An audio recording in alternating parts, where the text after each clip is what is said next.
Bonjour, le Togo. Aujourd'hui, nous sommes le 4 avril 2025. Vous savez, nous sommes obligés de continuer de parler parce que, au fur et à mesure que les jours passent, il y a des choses qui se déroulent dans notre pays et nous sommes obligés de dire un mot là-dessus pour continuer à ouvrir les yeux et donner les informations nécessaires, des informations vraies à nos concitoyens. Voilà. Donc, hier nuit, le 3 avril, nous avons appris que les populations de la préfecture de Pendial sont descendues dans les rues pour saluer l'élection de M. Bari Barke Moussa à la tête du Sénat togolais.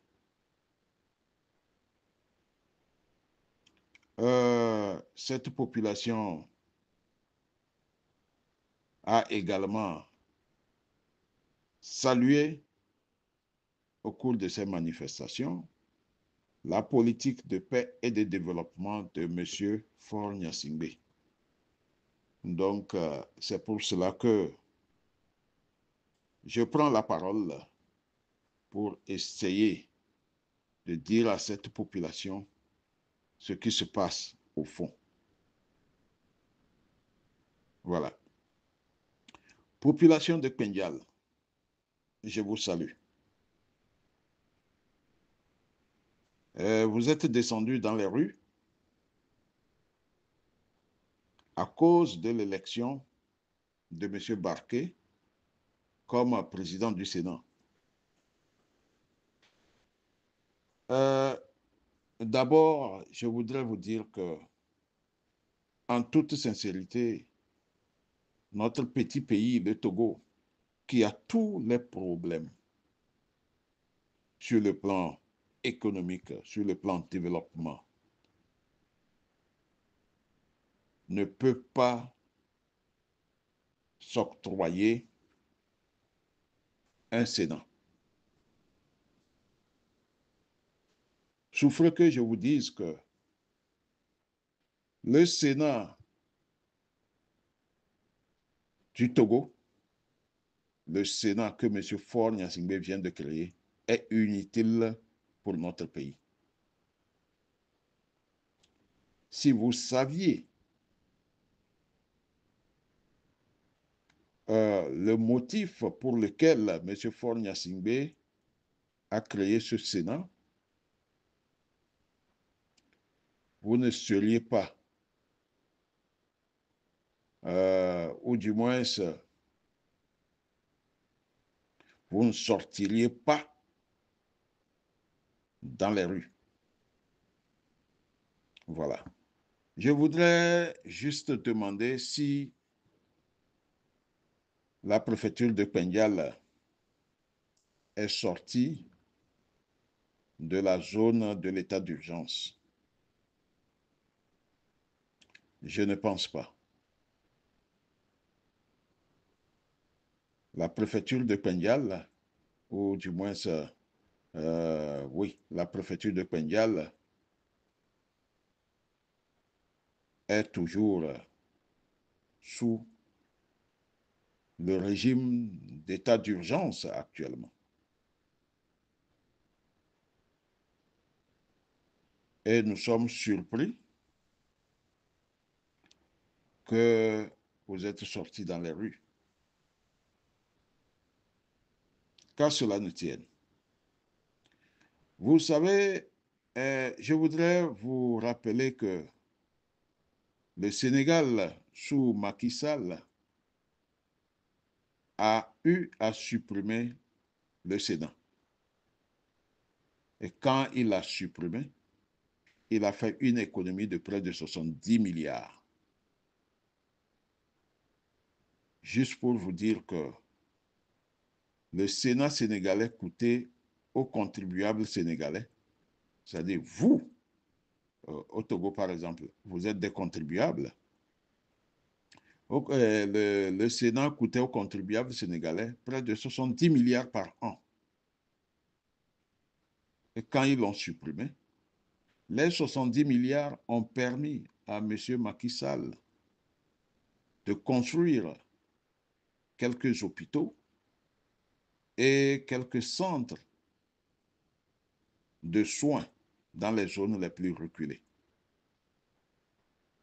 Alors, notre pays, un petit pays, qui n'a pas les ressources suffisantes pour développer le pays, s'arroge maintenant le droit de créer un Sénat qui est pratiquement inutile. Le Togo n'a pas besoin de Sénat, en tout cas pour le moment. Lorsque vous prenez le budget togolais, où 45% de ce budget sert à rembourser les dettes, si on s'arroge ce droit, cela veut dire que la souffrance de la population va continuer par s'accroître.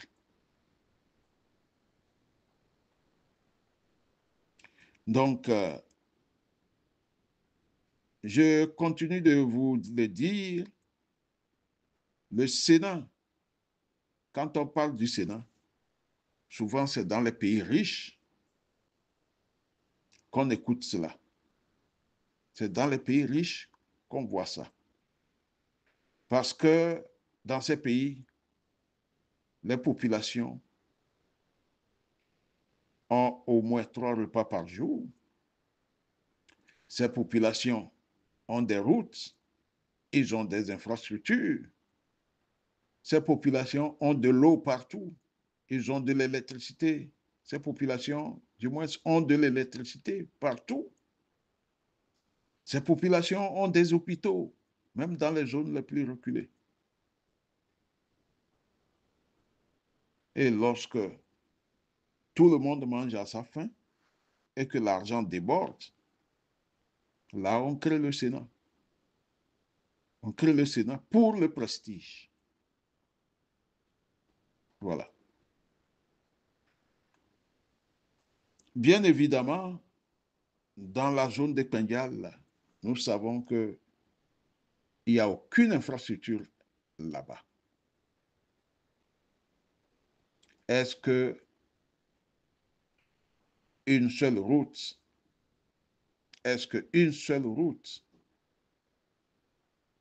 de la préfecture de Pendial est bitumée?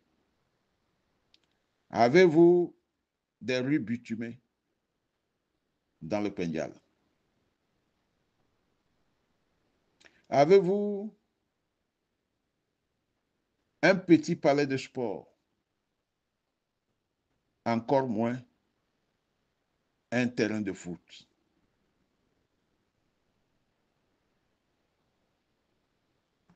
Oui, nous savons que la région des savanes, c'est une région qui souffre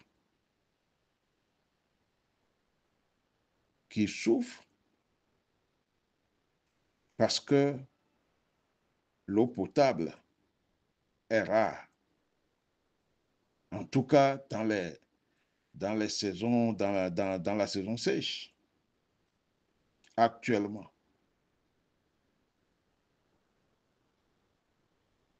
Nous savons que le problème d'eau dans les savanes en saison sèche est crucial.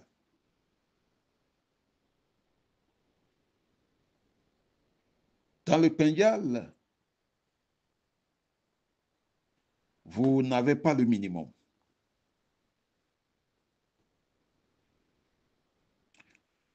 Vous n'avez pas le minimum.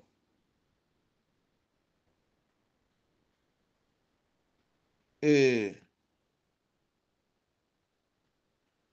le président du Sénat, je ne sais pas ce qu'il va vous apporter de concret dans le Pendjab.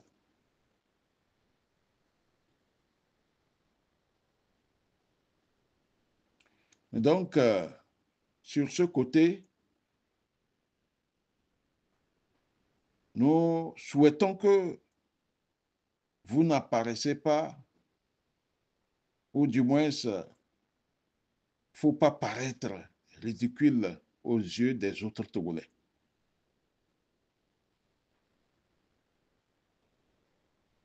Il ne faut pas paraître ridicule. Parce que, président du Sénat, c'est ça qui motive votre sortie dans les rues. Il ne faut pas paraître ridicule. Cherchez les informations. Informez-vous. Si M. Faure Gnassingbé a créé le Sénat, bien évidemment, c'est pour y caser les anciens. Les anciens. Les anciens qui murmurent. Les anciens qui le boudent. Les anciens qui pensent qu'il les a abandonnés. Et lui-même, comme c'est quelqu'un qui se cache, il ne voudrait plus que ces anciens-là viennent le déranger pour lui demander les moyens pour aller se faire consulter, soigner. Voilà ce qui l'a poussé à créer le Sénat. Et vous, vous descendez dans les rues pour applaudir, alors que vous ne savez pas que cette création de Sénat est la corde que Faure Gnassingbé met au cou du contribuable togolais. Ce Sénat va engloutir des fonds et tout ce qui sera prévu ou ce qui est prévu pour vous dans cette zone ne viendra jamais. Parce que l'argent qu'on doit utiliser pour un temps soit peu vous résoudre certains problèmes là-bas, cet argent prendra une autre direction. Cet argent ira pour entretenir le Sénat. Donc, souffre que je vous dise que la misère dans la zone va s'accroître. Votre souffrance va s'empirer. Parce que tout simplement, il n'y aura plus des moyens suffisants pour s'occuper de vous.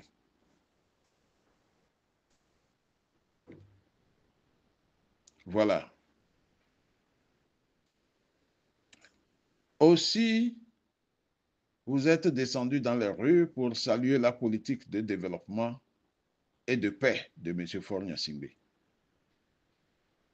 D'abord, pour la paix, je voudrais vous dire que M. Faure Gnassingbé a semé les graines de la discorde. Depuis ses 20 ans au pouvoir, il n'a semé que des graines de la discorde. Au niveau de la justice, il a intervenu pour condamner des innocents plusieurs fois.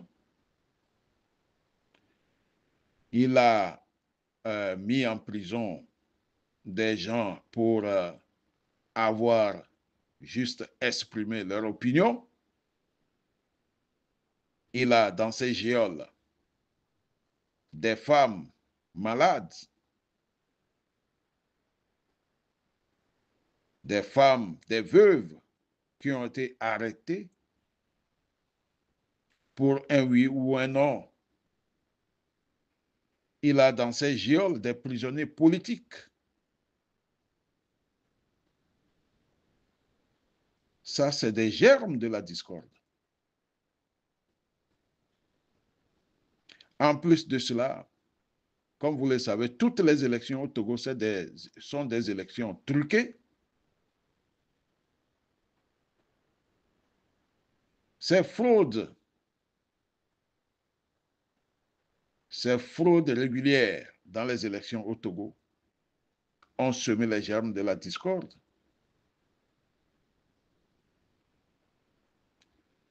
Sa confiscation de pouvoir par la force est un germe de la discorde.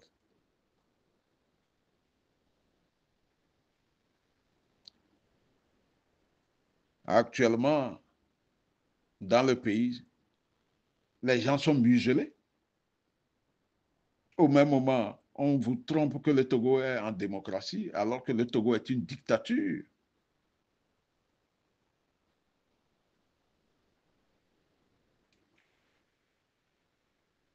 Et cette dictature a amené les Togolais à rejeter d'une manière massive le régime de Faure Gnassingbé.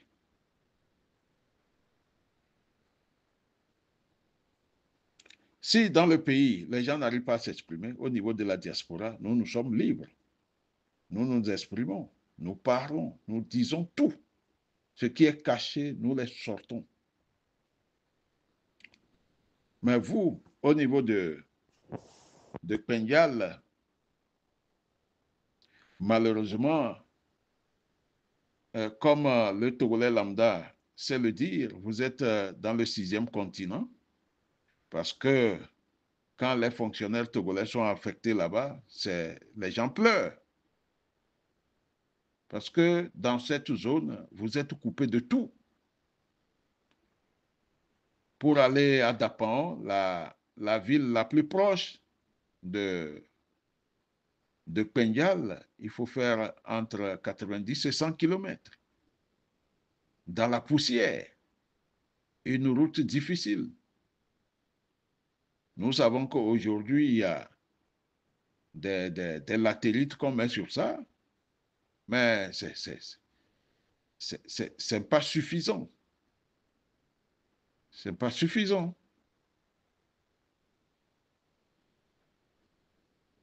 Vous aussi, vous avez droit à des infrastructures. Vous avez droit au développement. Mais ce développement, est-ce qu'il est là? Il n'est jamais là. Il n'est jamais là. Donc, tous les actes que M. Faure Gnassingbé est en train de poser dans le pays, c'est des actes confligènes. Le dernier acte, c'est le changement de la Constitution. Cette Constitution de 1992 que nous tous nous avons plébiscitée a été changée par des députés qui avaient fini leur mandat, des députés illégitimes. Et nuitamment, ils ont changé la Constitution.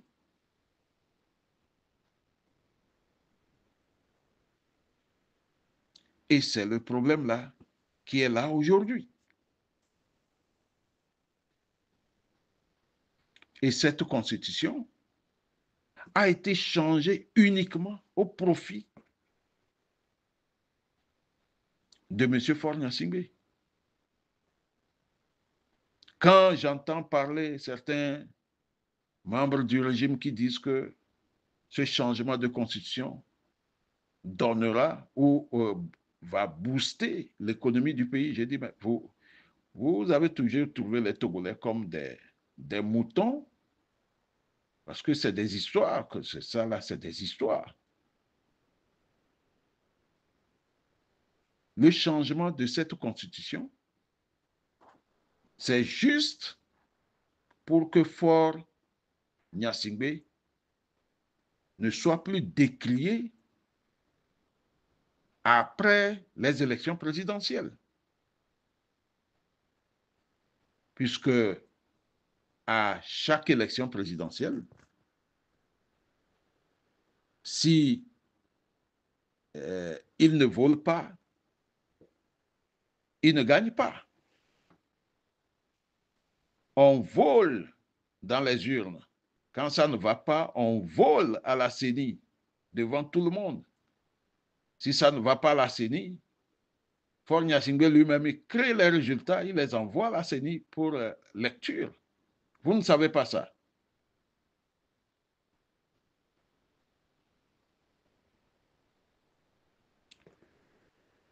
Mais ce régime du Togo que vous saluez, je suis vraiment navré de vous le dire. On dirait que vous n'êtes au courant de rien. C'est pourquoi on fait des efforts pour que vous soyez au courant de quelque chose. Oui, cette politique de paix que vous saluez n'existe pas. Hein? Le Togo est assis sur un volcan. Hein?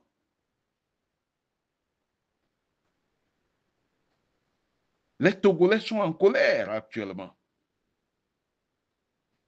Sachez-le.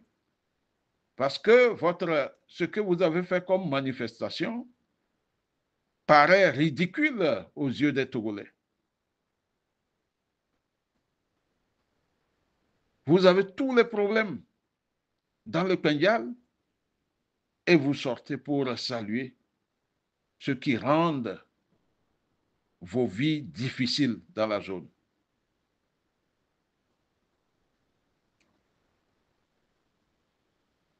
Donc, juste pour vous dire que arrêtez de paraître ridicule aux yeux des autres Togolais. Vous savez, tout dernièrement, les Américains ont refusé